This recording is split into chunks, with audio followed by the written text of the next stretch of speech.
Everybody, it's Mike with Flock Off, talking about pigeon problems and being bad for business.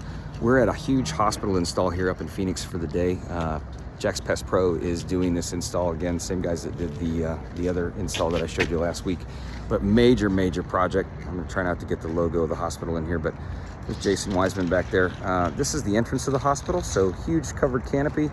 Used to be a fountain here, but that's no longer functional. So quite a bit of bird debris and damage up here. We're just simply laying out the capacitors right now, just as far as the design is concerned. And then they're gonna do all the cleanup, get all the feces and debris out of here. But take a look up here. I'm trying not to get that part, but huge project. 5 systems going on this system, so or on this project. So huge parapet wall, new tower to the building, but also infested with pigeons up on the top, very tip top. This is an architectural feature that kind of looks like an eye from the sky, but the birds love to land on that and poop down into the middle.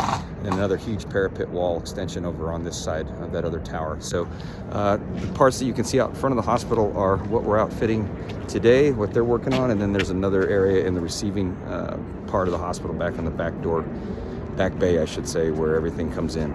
So health hazards hopefully averted, employee safety, patient safety first and foremost. Check us out, flockoff.com. Have a great day.